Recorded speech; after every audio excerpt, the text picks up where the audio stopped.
The SIPOC is a deceptively simple technique within process improvement, yet many students and certified professionals alike produce incomplete SIPOC diagrams. So stick around, I'm going to show you how to do SIPOC the right way.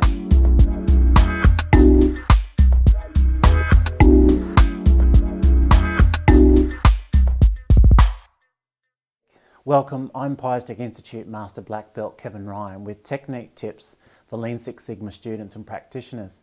Now, it might surprise you to learn it isn't the complex statistical tools and techniques students need to resubmit 2 or 3 times, but often the simpler ones like the SIPOC diagram. For most people viewing this, you probably understand what the SIPOC is. However, because its use doesn't have a great track record, let me start by going back to basics. The SIPOC diagram is a high-level broad view of a process you are interested in for a project. Because a project requires well-defined scope, i.e. the process start and process end, the SIPOC diagram is very useful for this and other information useful for the project. Now, I use SIPOC for every project regardless of what I think I understand.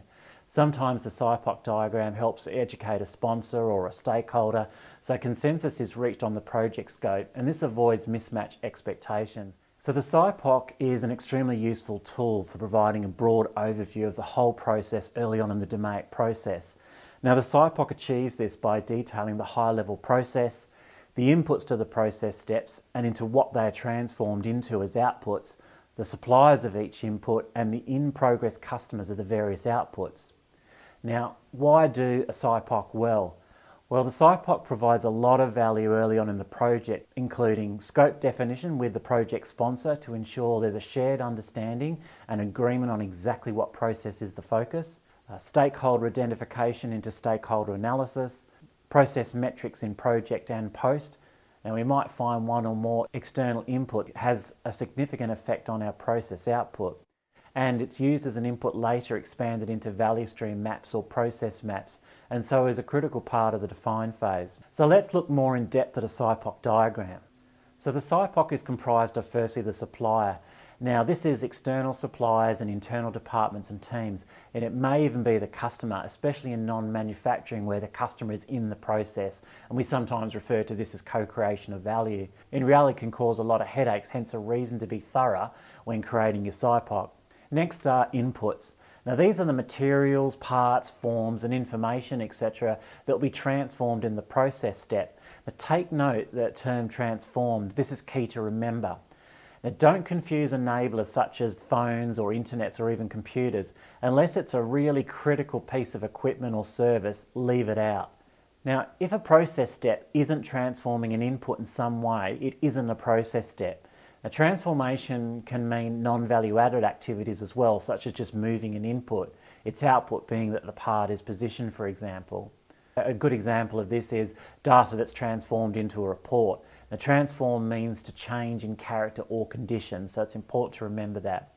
So next is the process step itself. Now, these are the distinct activities undertaken to transform an input into an output. Next are our outputs. Now, these are transformed parts, products, service, approvals, etc. from the process step.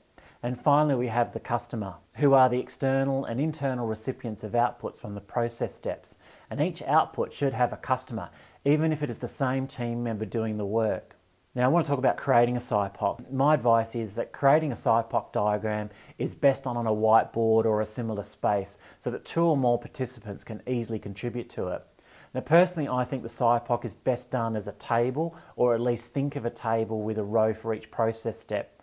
Now, who should be involved in this activity? Now, it's best not to create a SIPOC by yourself unless you have a very in-depth knowledge. A small team made up of people working in the process is actually best. And sometimes it's actually worth having suppliers and customers involved because the creation of the SIPOC is very insightful for those not working in the process. So we start by listing the high-level process steps, and ideally this is between 5 to 7 steps and may require some early discussion on where it starts and where it ends. Try thinking about when the customer asks to when the customer gets the final output. If it helps, discuss the trigger of the process, as this can be helpful to get the first step identified. Now, my advice is to name the process steps using the verb-noun structure. So let's look at the example of planning the family reunion from the assignment.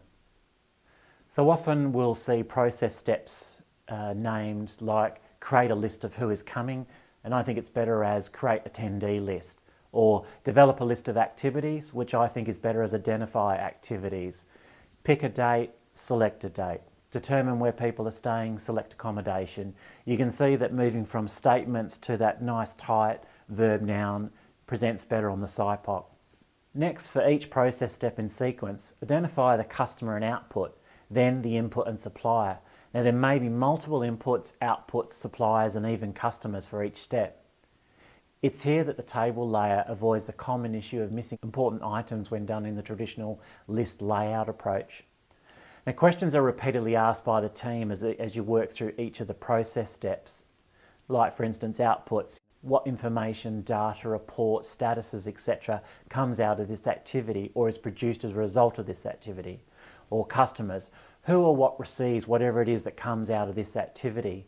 Or inputs, what data, supplier, systems, tools, etc. are required for this activity or who is needed to perform the action. And for suppliers, who or what functional organisation, system, report, database, etc. supplies or provides whatever it is that's needed as an input to this activity. And we keep working through each process step in detail. Now what I usually see is a SIPOC with only a final output for a final customer. However, there are multiple intermediary outputs that are not yet ready to go to the customer, the family members, until the full invitation can be created with all the outputs combined. Now I hope this video has helped you. If you have any questions or comments, please leave them below. To get future technique tips, please subscribe and click the bell to be notified of the latest videos.